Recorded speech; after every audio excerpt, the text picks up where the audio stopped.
Bonjour, je suis l'abbé Jean Morin, je suis le chancelier du diocèse de Mende et avec moi il y a deux personnes qui travaillent bénévolement, Françoise Huguet et Dominique Oziol, qui font un gros travail de secrétariat, de correspondance.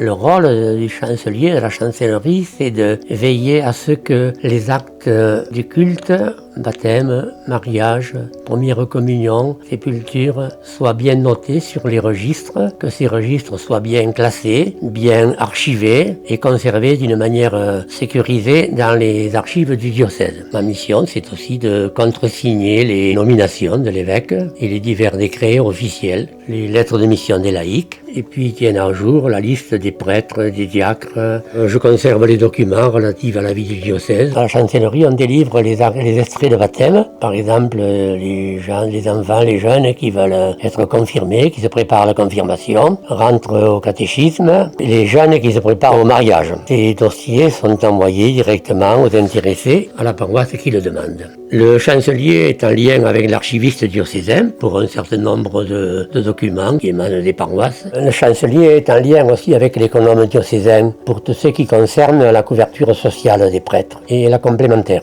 On est en lien avec l'économe pour veiller à ce que chacun soit bien affilié. Le chancelier est en lien aussi avec la commission des prêtres âgés. Nous veillons à la santé des prêtres, leur apporter des conseils ou les aider lorsqu'ils sont fatigués ou sont hospitalisés. C'est une mission de service fraternel pour les confrères.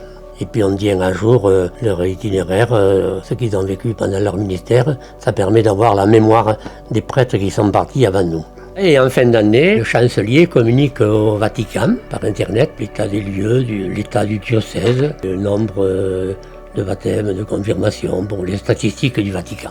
Une petite nouveauté cette année, en 2026, les registres des paroisses que vous connaissez certains, quand on signe quand on est parrain ou marraine, ce n'est plus un registre relié qu'on donne aux paroisses, ce sont des feuilles mobiles qui seront reliées en fin d'année, toujours en double, un registre qui reste à la paroisse, qui est conservé dans les archives paroissiales, et le deuxième qui est conservé aux archives diocésaines, ce que vous voyez derrière moi. Alors c'est vrai que toutes ces archives que vous voyez contiennent tous les registres des baptêmes de toute la Lozère. C'est un peu la mémoire nominative du peuple de Dieu qui est en Lozère. Et on pourra consulter, je pense, pendant plusieurs siècles après nous. C'est pour cela que ça demande le plus grand soin.